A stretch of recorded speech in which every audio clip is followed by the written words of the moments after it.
Welcome back students. तो मैं आगे बढ़ने से पहले आई थिंक हमें एक बार फिर से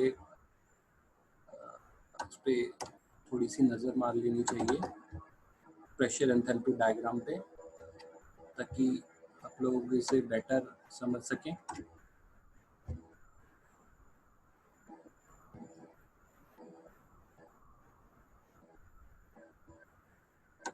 एक बार फिर से पीएच डायग्राम के बारे में डिस्कस कर लेते हैं और फिर इसी पे आगे बढ़ते हैं।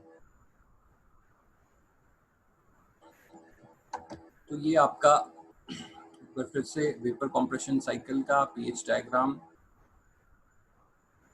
ये आपका प्रेशर बताता है और इस तरफ एंथैल्पी।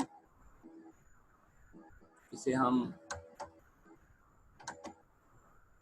इस लाइन को हम सैचुरेटेड लिक्विड लाइन बोलते हैं।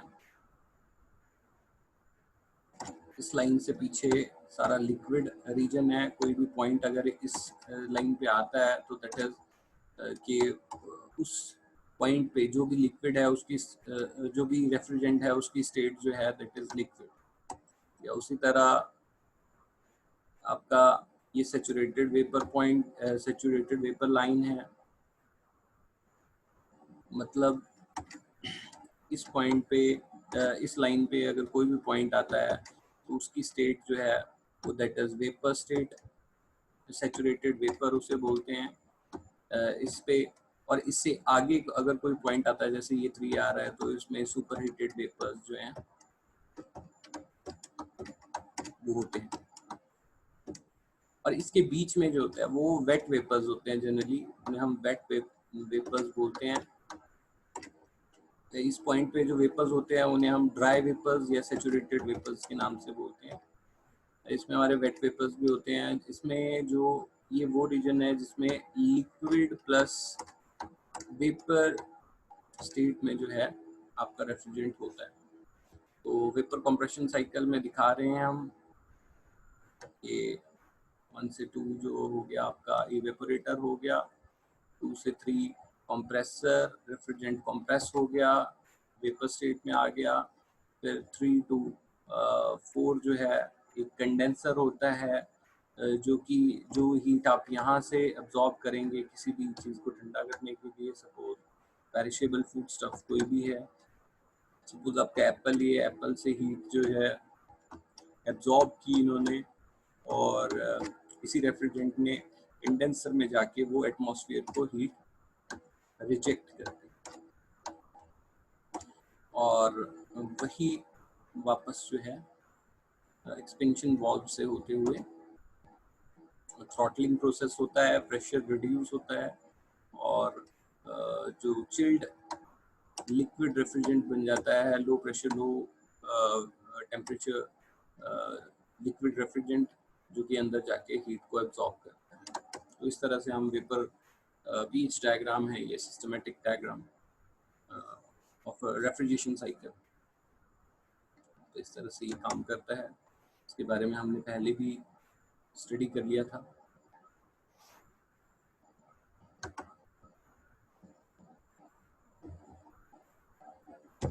आगे बढ़ते हैं।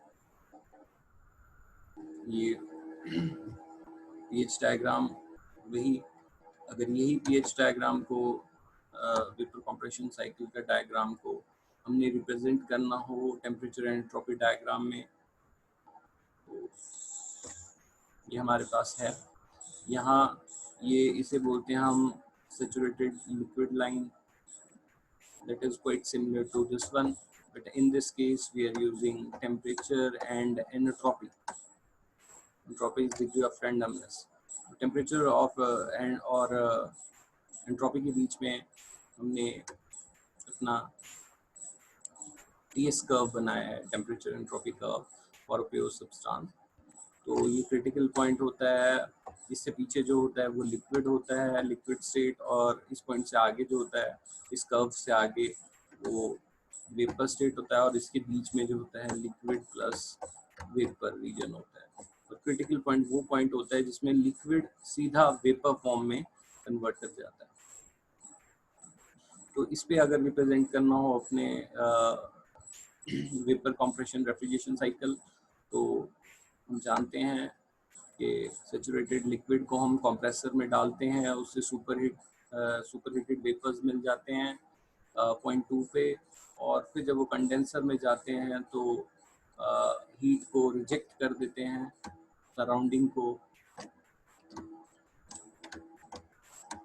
हीट को रिजेक्ट करने के बाद ये सुपरहीटेड वेपर्स जो हैं लिक्विड रेफ्रिजरेंट में चेंज हो जाते हैं, और थ्रॉटलिंग की वजह से जो इनकी एंट्रोपी है वो थोड़ी इंक्रीज हो जाती है, बट इसका टेम्परेचर एंड प्रेशर लो हो जाता है। ये low temperature low pressure liquid refrigerant होता है जो कि इवेपोरेटर में जाता है।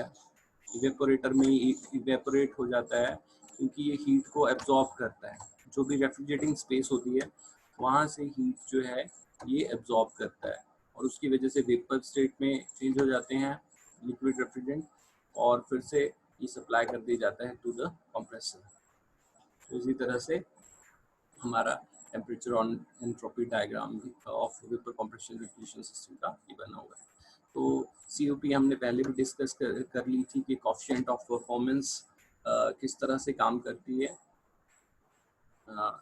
जैसे आपका रेफ्रिजरेटिंग इफेक्ट की अगर बात करें तो इवेपोरेटर में ही जितनी हीट एक्सट्रैक्ट होती है, रेफ्रिजरेटिंग इफेक्ट होता है कि कितनी हीट एक्सट्रैक्ट की।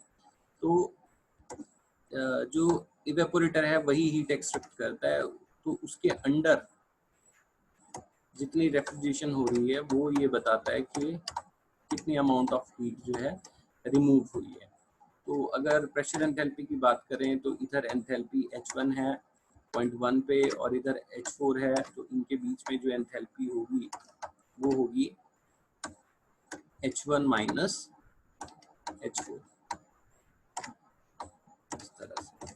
तो ये आपका रेफ्रिजरेटिंग इफेक्ट हुआ, इतना रेफ्रिजरेटिंग इफेक्ट उसने प्रोड्यूस किया, इसलिए रेफ्रिजरेटिंग इफेक्ट को हमने H1 माइनस H4 से डिनोट किया हुआ है। H4 जो है एंथैल्पी 4 पॉइंट की और 3 पॉइंट की सेम है, इसीलिए हम इसकी जगह HF3 भी लिख सकते हैं इसमें। तो उसके अलावा आपका जो कंप्रेसर का वर्क डन है वो हो रहा है 0.1 से लेके 2 तक।